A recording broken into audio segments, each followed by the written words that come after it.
about the way our society functions. Like, for example, I would love to not have to drive anymore. I think that the implications of AI going forward are going to be pretty profound. And all of it is based on a foundation of HPC. So I wanted to show you a couple ways that we're using deep learning at Baidu. First one is, and these are all projects done by some of my colleagues in Beijing.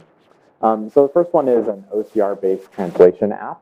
The way that this works is on your smartphone, you can just take a picture of a sign, and it will figure out where the characters are, translate them into English, let you know what it says. So this is really useful, for example, if you're in the middle of a city.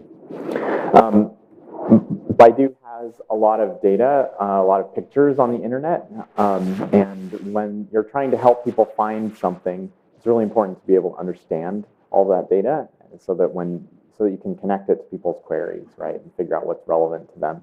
So faces are really important to humans, so we have a lot of technology that does face analysis of different kinds, including gender, age estimation, ethnicity, and mood.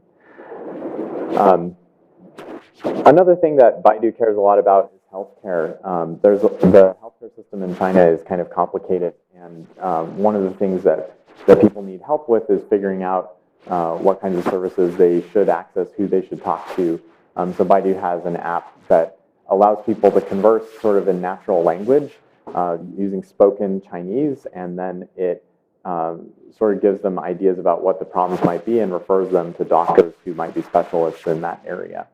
And this is a really useful thing because typing complicated medical queries in Chinese can be a little bit difficult. And so it's much easier to just speak in natural language and have an AI service that can help you with that.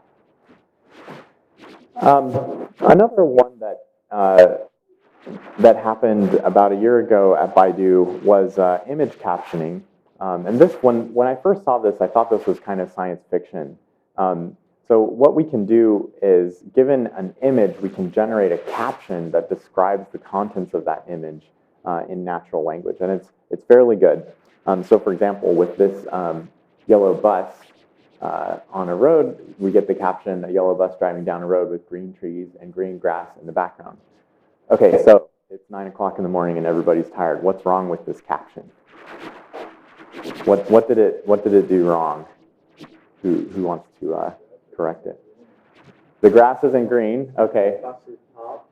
Bus is parked. All right, that might be true. The grass is in the foreground, not the background.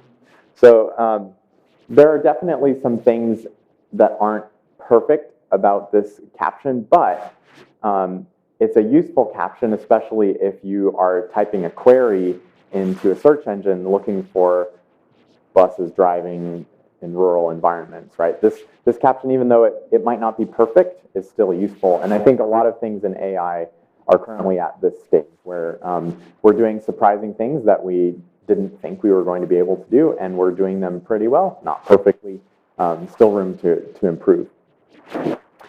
The next step beyond image captioning is actually Q&A. So what this problem is doing is you submit an image along with a question about the contents of the image, and the system will respond with an answer.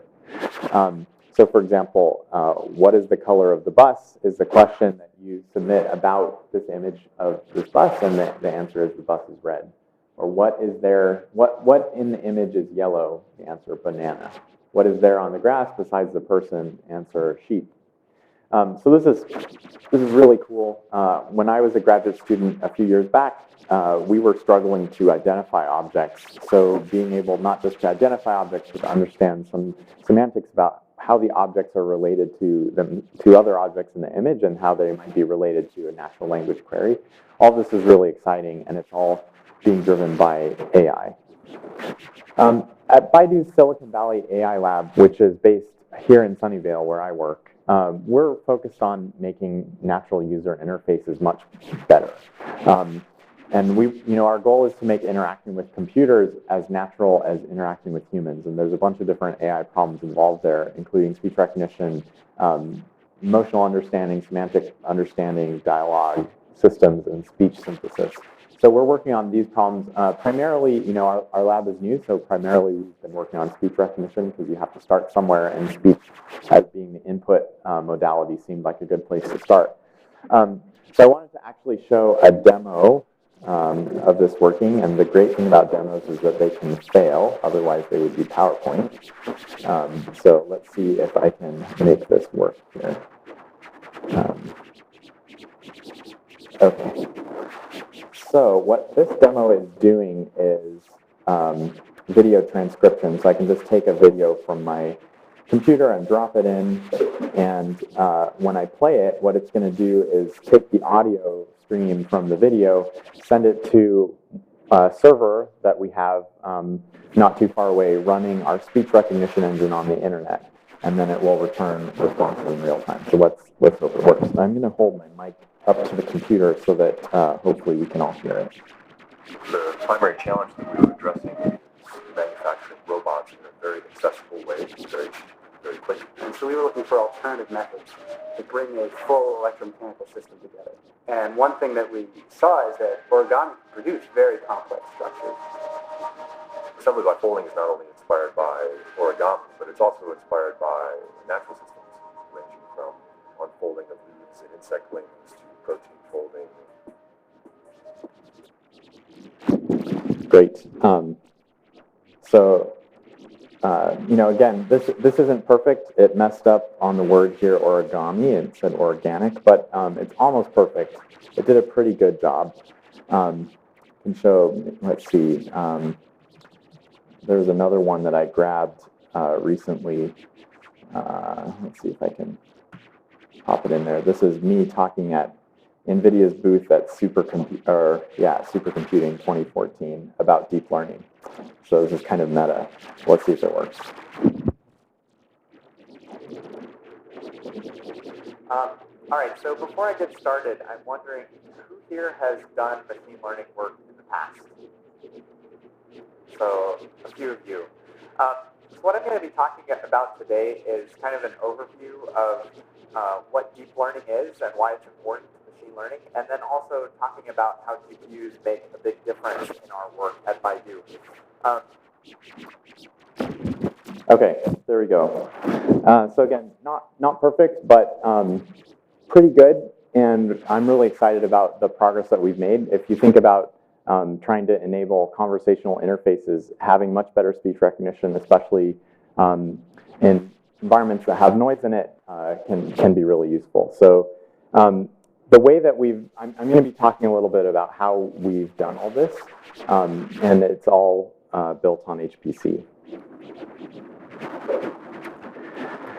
Before I do that, though, I want to talk about what deep learning is. How many of you, just to repeat myself, how many of you have worked with deep learning in the past?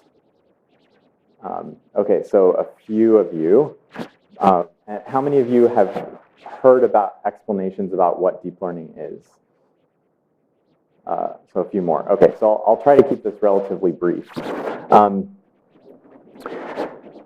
So motivating this is a story from the Stanford AI lab in 2009, where grad students were tired of cleaning up after themselves and wanted a robot to do it.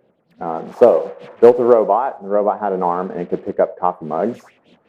And they thought, great, well now we've built this robot, the hard part's done, it should just pick things up. All we need to do is tell the robot where the mugs are.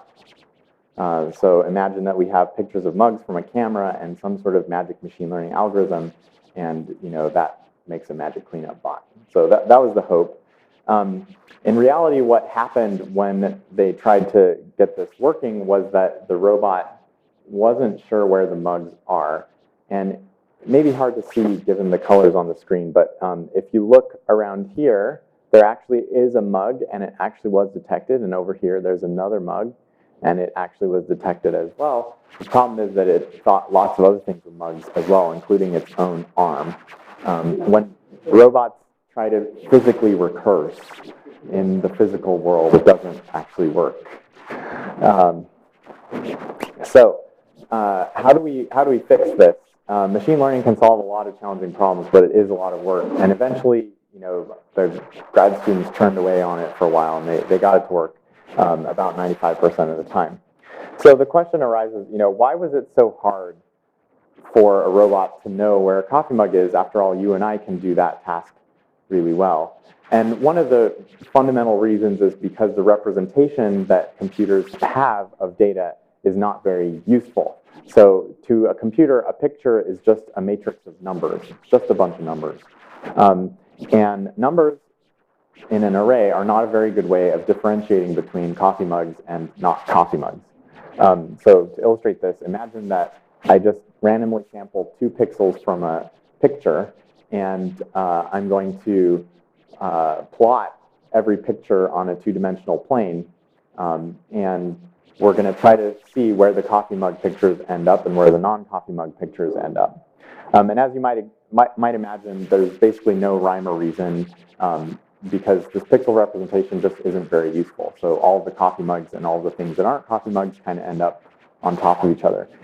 So then when you want to make a classifier, what a classifier is essentially a boundary you're trying to draw in some space that's going to differentiate between things that you're interested in, things that you're not interested in, so that when you get a new piece of data, like represented by that purple circle, you can make a decision about whether it's something you're interested in or not. This space, this representation, is not very helpful, and everything's kind of jumbled up, and you basically just can't make an accurate prediction. So the way that traditional machine learning experts solve problems like this is they come up with a better feature representation. Instead of using raw pixels, let's use something else. And as a toy example, for this particular problem, we can talk about handles and cylinders. So let's postulate that somebody working really hard, looking at the way edges were oriented and so forth, was able to figure out where handles of coffee mugs are and where the cylinders of coffee mugs are.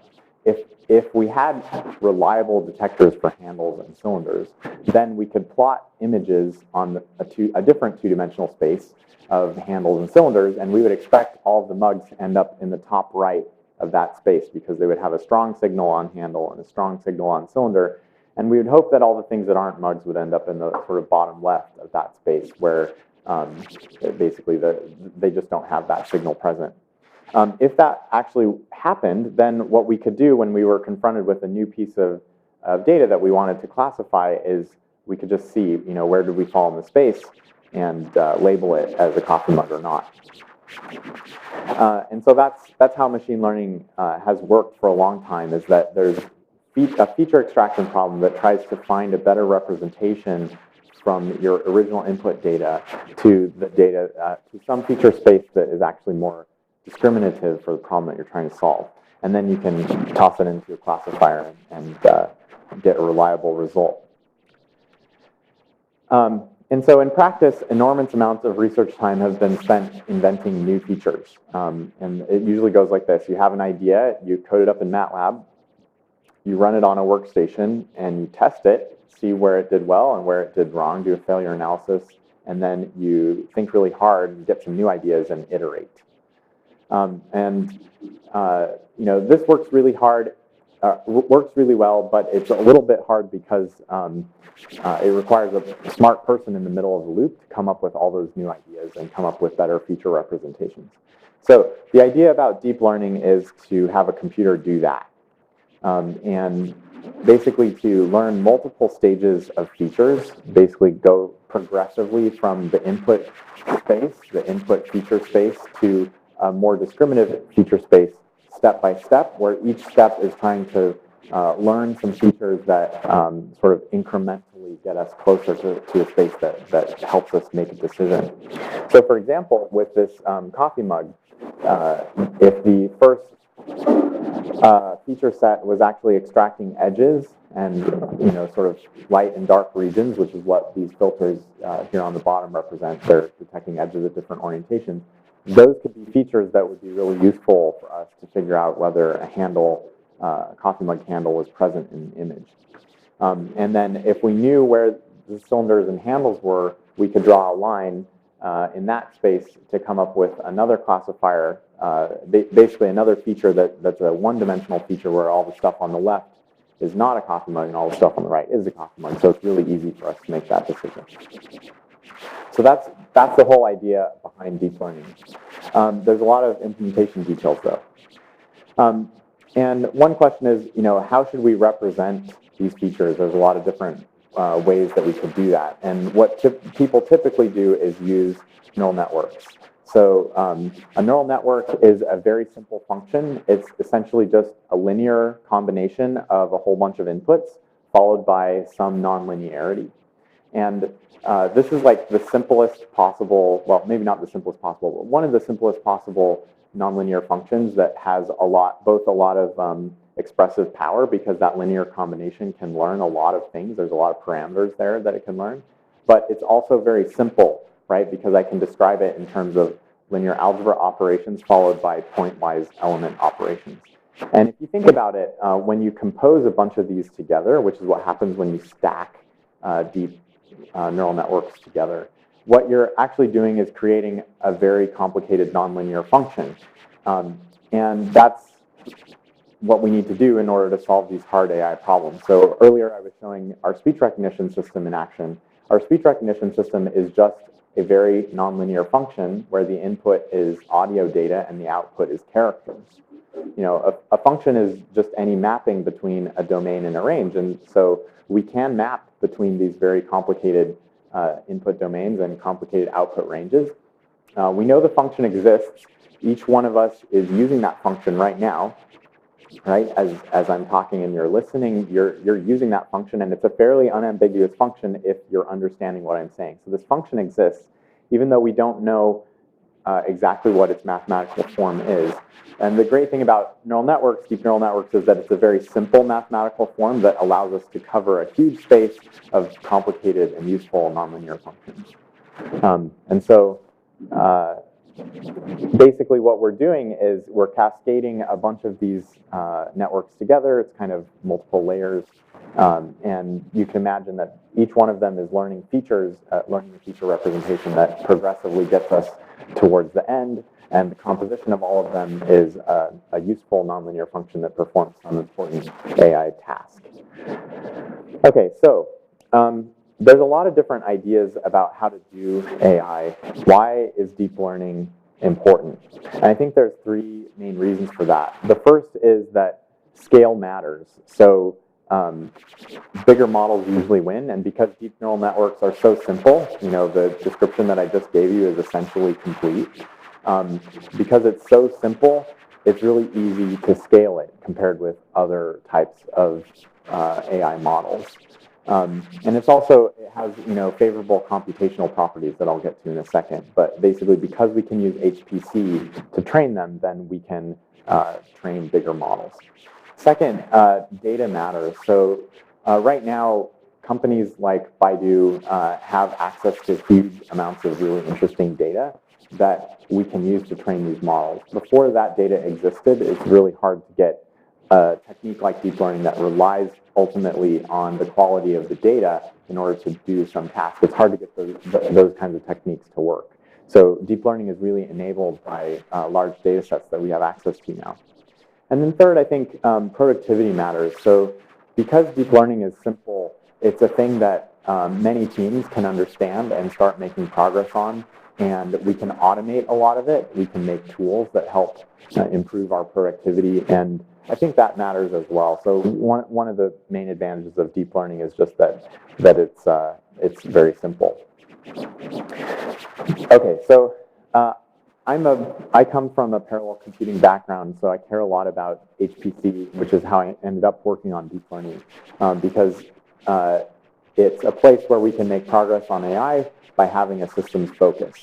And like I said, making models bigger, tackling more data, that helps us make progress. And then also, if we can reduce the cycle time that it takes to ask a question, then we can improve the productivity of our team and basically iterate more quickly. And that's really important. Okay, I wanted to have a word about Exascale because this is an HPC conference and people always ask me, what would you do if you had an Exascale computer for deep learning? It turns out that strong scaling the training of a deep neural network is important, but it's also difficult. So it's one of the things that I spend a lot of time on myself, but it's not one of these problems that has an unlimited capacity to scale. So training a single deep learning problem on, like, say, 20,000 nodes, I think is just not a good idea at this point, given the algorithms that we have. And I'll explain a little bit about that in a second. It is true that we do have weak scaling over time as our data sets increase and our models increase, but that is harder to predict. It's harder to predict how that weak scaling is going to work out. And so we typically run our experiments on somewhere between 8 and 128 GPUs, which, by a lot of HPC standards is fairly small scale. However, we need to run a lot of these experiments because we have a team of researchers, and every researcher wakes up in the morning with like 10 ideas that they want to try out. So the way that we use our compute resources is that we have a lot of relatively small scale jobs running. And I think exascale machines, like if somebody gave me one, I would be really happy and I would totally use it, and I think we would keep it busy. But it wouldn't be exascale in the sense that we're running one single training problem over tens of thousands of nodes. That future seems a little bit farther away to me. Okay, so let's talk about the training process from a computational point of view. The neural network training process is dominated by dot products, and because we have multiple inputs to the neural net and multiple outputs, and we also run it over multiple samples at once, because in the training process we have millions and maybe even billions of training samples, so we're not going to process them sequentially, we're going to run them on a batch. Those 3 dimensions correspond to a level 3 laws operation, which is compute bound, so that's great. Convolutional layers, which are commonly used in neural networks, are actually even more compute bound than a matrix multiply. So there's a huge amount of compute. In fact, if we look at the arithmetic intensity of an entire training run, it's very high. So our input data sets are somewhere on the order of terabytes. And the amount of work that we have to do to train one of our models is somewhere on the order of tens of exaflops. So if you divide that out, then we have somewhere around 1 million floating point operations per byte of data that we need to do to train one of these models. Now, of course, we can't actually implement that directly because our nodes don't have 10 terabytes of DRAM on it, so we still have an I/O problem here. But just from a high-level point of view, the arithmetic intensity is very high.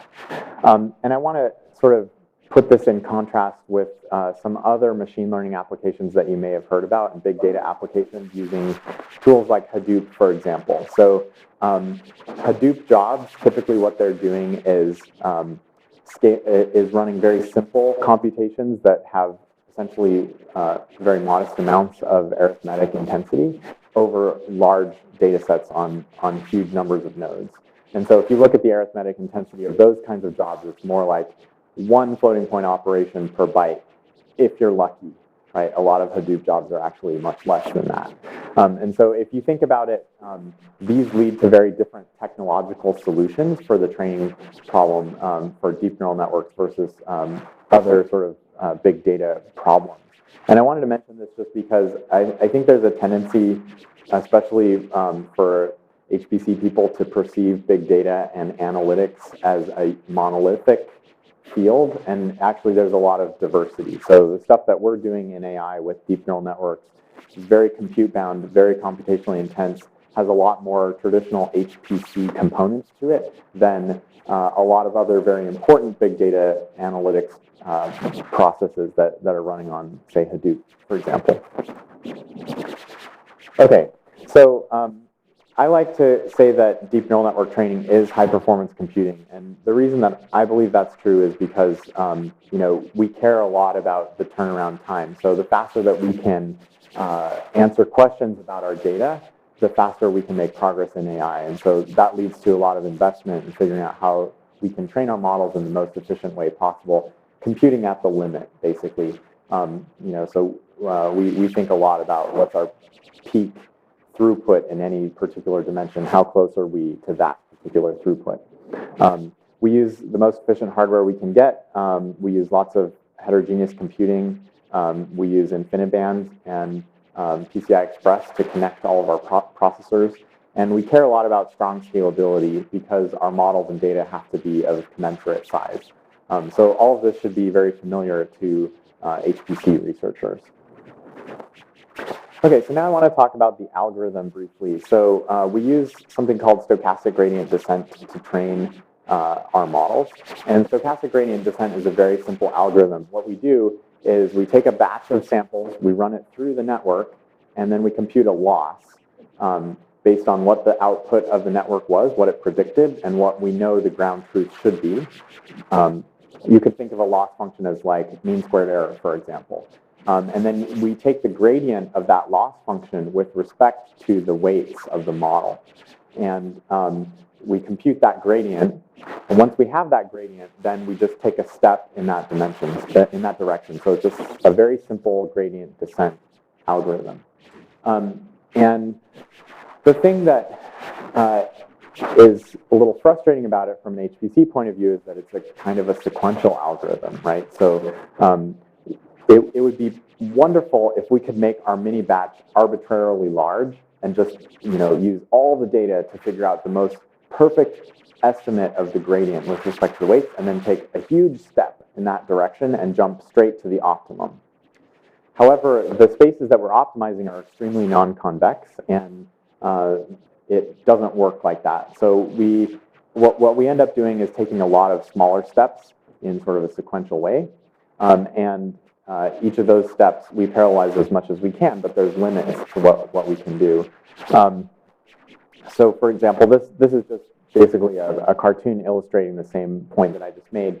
If we were to graph the error of our system as a function of iteration count, if we had batch size of n, we maybe get this green line where it starts out high and then we sort of converge to some asymptote of error.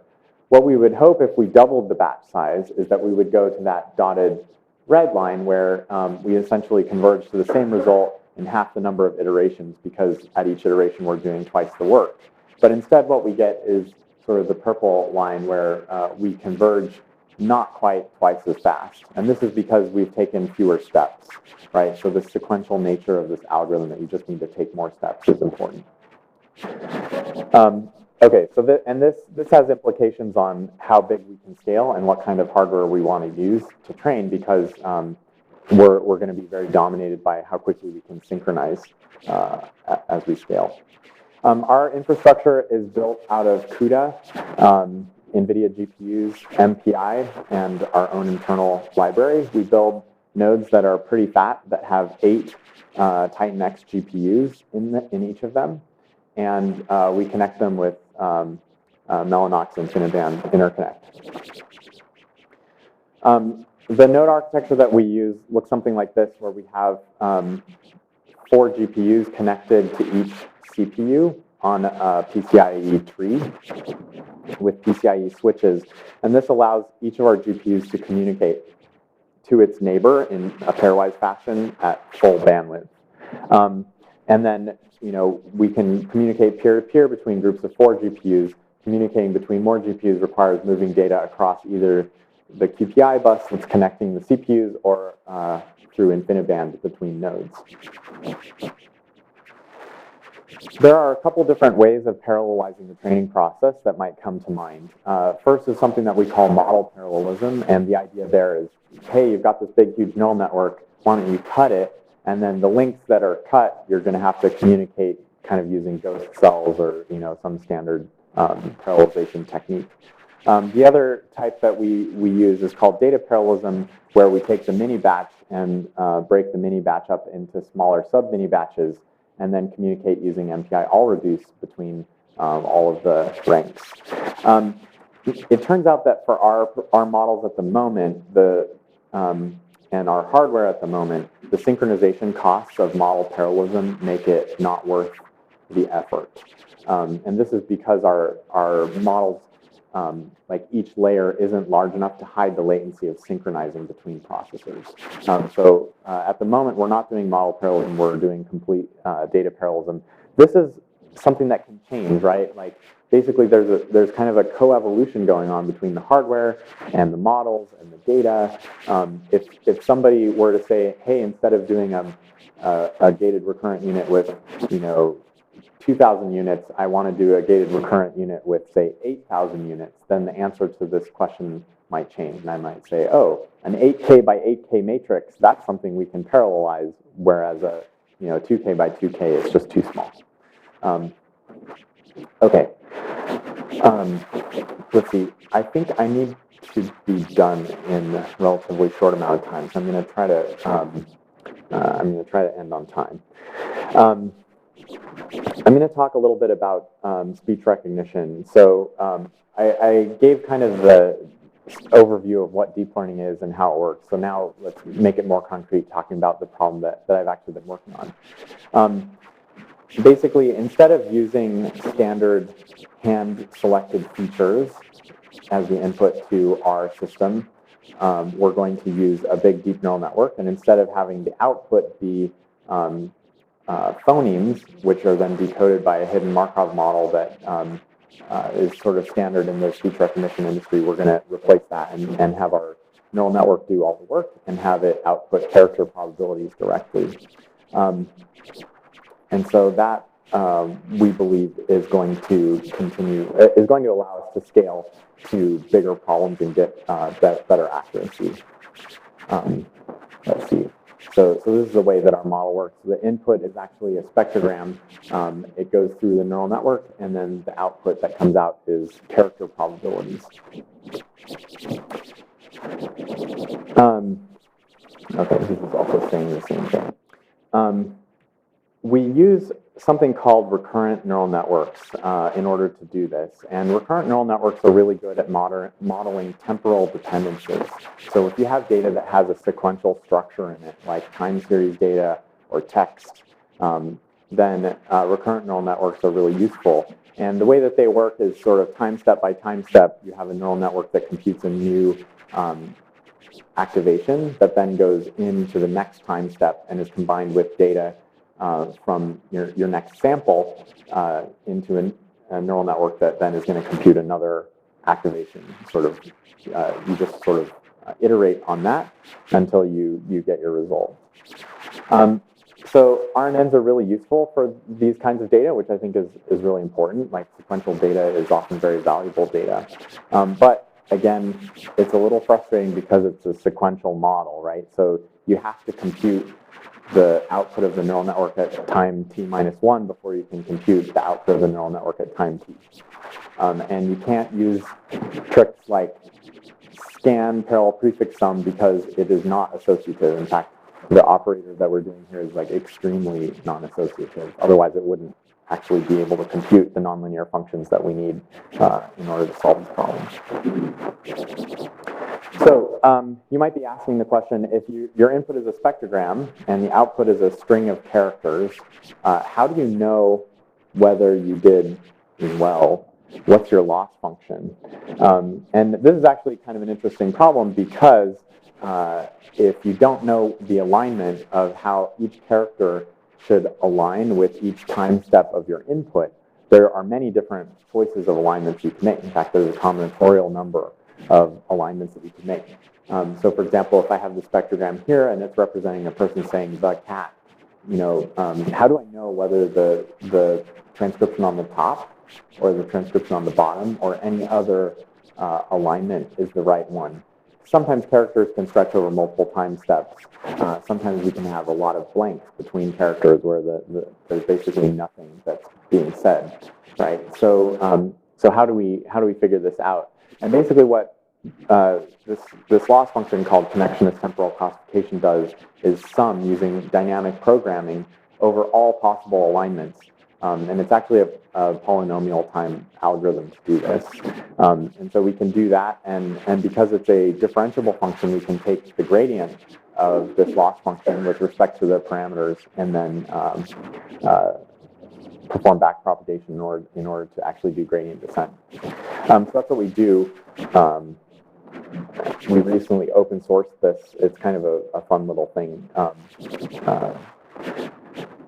So let's see. So we have this loss function. We have HPC infrastructure. We have recurrent neural networks. Now let's talk about data. So data is really important to this problem. We train each of our models on about 1.5 years of data. So if you were to just start playing the data 24/7, it would take 1.5 years to go through it. Now, we want to train this model on 1.5 years of data in about a week, because a researcher can't keep an experiment in their head for any longer than a week, right? So we need to make sure that our training time can fit, but it is a lot of data. And we found that increasing the data actually has a big impact on our accuracy. So this chart is just showing that our accuracy on a noisy test set goes from 51% word error rate down to 13.6% word error rate if we have 100x more data. And so this is a trend that we see, that as we add more data, we get better results. It's not a universal trend. Obviously, if I added hundreds of thousands of hours of silence, then the system couldn't learn anything, right? It's very dependent on the quality of the data. You want the data to be representative of the problem that you're trying to solve. And so a lot of the work in deep learning is actually figuring out what data should we use, how are we going to get access to labeled training data that is useful to solve the problems that we care about. Another thing that matters a lot to us is our all-reduced implementation. So because we're using data parallelism, what we call data parallelism, we're very reliant on MPI all-reduce in order to scale. And we found that MPI all-reduce was actually quite slow on our topology of hardware. So we implemented our own using MPI send and receive, basically. And that led to really important performance gains. So at 8 GPUs, which is one of our most common configurations, instead of spending 50,000 seconds in all-reduce, we spend like 2,500 seconds. So that really has a tangible impact on the experiments that we can run. And hopefully we'll be able to get OpenMPI's all-reduce improved so that everybody can have access to that. Another thing that's really interesting to me is that, when I was a grad student, I vowed that I would never spend time optimizing matrix multiply. I just thought, man, that is such a boring problem. Everybody else has already done that. They already know how to do it.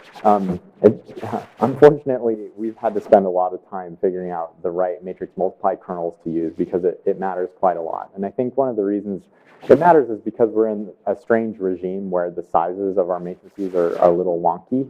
We tend to have like a square matrix times a tall skinny matrix, and performance can vary quite a bit. So this graph, if you see the spikes in those blue and red lines, those are sort of undesirable performance characteristics of a gem that, like, as you increase the batch size, you don't know whether your performance is going to be good or terrible. It's much better to have the thing, the red and green, or sorry, the green and orange thing, where performance kind of ramps up linearly and then it just kind of hangs out when you're compute limited. So we've spent a lot of time working on our gem performance as well. And this has a big impact on scalability, because what we want to do in order to use more processors is make that tall skinny matrix even skinnier, right? Because we want to chop it in pieces and then basically parallelize across that. But when we do that, then we drive the gem implementation into a regime where it's even unhappier about the work we're asking it to do. So there's this tension between like the kernels that we use as well as the scalability that we're able to achieve. So ultimately, the performance that we get, we typically run experiments between 8 and 16 GPUs. We have run experiments on as many as 128 GPUs, but those haven't been as useful to us because of the weak scaling problems that I mentioned earlier. At the 8 and 16 GPU regime, we're getting 55% of, on one GPU, we're getting 55% of the GPU's FMA peak bandwidth, which we think is pretty good. And this is sustained over the entire application and includes all of the I/O that's needed. Using 8 GPUs, we're getting about 48%. So we feel like that's pretty good. I feel like once you get to like 50% of peak, that it's all diminishing returns from there on. So once we get to that point, we kind of stop optimizing for that particular case. So I guess the good news is that despite all these issues, we've been able to come to a place that works pretty well for us. Another thing that I wanted to bring up is numerical precision. So it's been kind of an article of faith in HPC that double precision floating point is the data type that everyone uses. And for stencil codes, that's absolutely true. For deep learning, we don't need that much precision. So we train all of our models in 32-bit precision. Actually, I think there's a movement towards even lower precision, 16-bit floating point. I have hopes that it's going to be really useful to the deep learning community for training models. We use lower precision for deployment is very established. So the demo that I showed you earlier was all running in 16-bit floating point. So if all you're doing is like taking a sample and pushing it through a network, you really don't need that much precision. Training is a little bit more complicated because it's a numerical optimization problem and like the numerics of it are a little squirrely. But even there, I think lower precision can help. And then finally, the last thing I wanted to bring up is determinism. So determinism may be near and dear to some people's hearts. I know whenever we have a discussion about determinism with my HPC friends, it's always a long one because people care deeply about it. So I wanted to sort of present my perspective on determinism. There are some ways of parallelizing the neural network training process that are very random and sort of, I like to call it optimization by race condition. It's like, hey, you're optimizing this crazy thing, nobody knows what it is, why not just race condition forever? Who knows whether it's good or not? And oftentimes that can work. The problem with it is that because it's not reproducible, it's very hard to make progress from sort of a scientific point of view. We spend a lot of time trying to reproduce each other's results in our lab because there's a lot of ways that like various accidents can happen that make you think that you've made progress when actually you didn't. So reproducibility is I think, at the cornerstone of modern scientific progress, and it imposes some constraints on the algorithms that we use. So that's why we use a particular version of stochastic gradient descent that we can reproduce. Okay, so my time is basically up. So I just wanted to leave you with these thoughts that deep learning is solving a lot of hard problems in AI. There's a lot of HPC aspects to deep learning because we care so much about efficiency and we're running really at the limits of our hardware. We care a lot about strong scalability. And it's an exciting time to be a person with sort of an HPC background working on AI because you can really see how HPC skills, the HPC mindset brings progress in AI and helps us solve problems for society that I think are really important. So that's it. Thanks.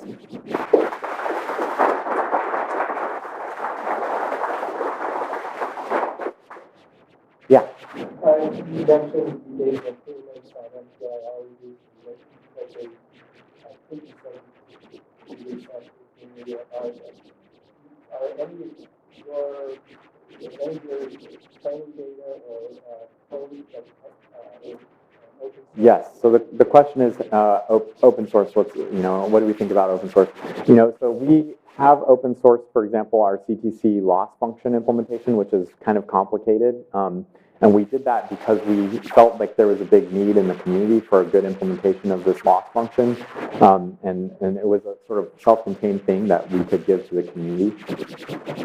A lot of our code we don't want to open source because it's specific to the problems that we're solving. So I don't think it would be very useful to the rest of the community without a lot of work.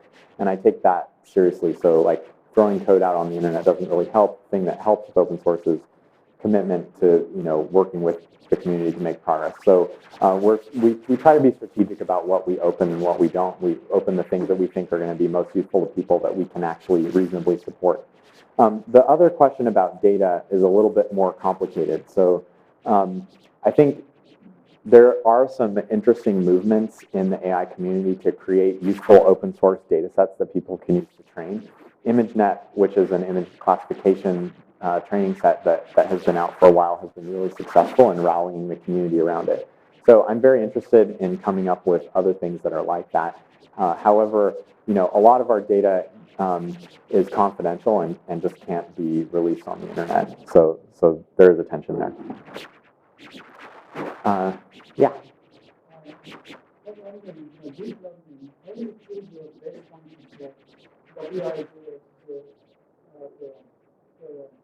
Yes. That is the training process, is choosing Wij. So we do that iteratively with a numerical solver. We usually start the Wijs randomly, and there's a bunch of different ways of initializing. If we started them all out with 0, then the output of the neural network would always be 0, and the gradient would always be 0, and it would be very boring. So we just put random numbers in there, and then we just iteratively update them with our training data.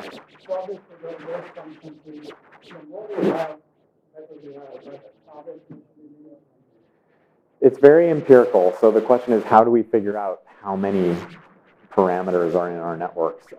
That's why we need high throughput training hardware and software, is to just answer questions like, hey, what if I used 2,000 here, or what if I used 5,000 here? So we have a group of researchers, and every one of them wakes up in the morning with 10 different ideas about maybe I could tweak this one here or that one there.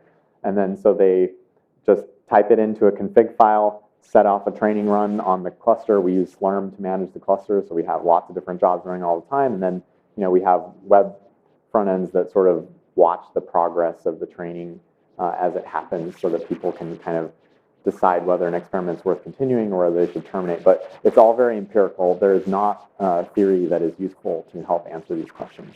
It's all empirical.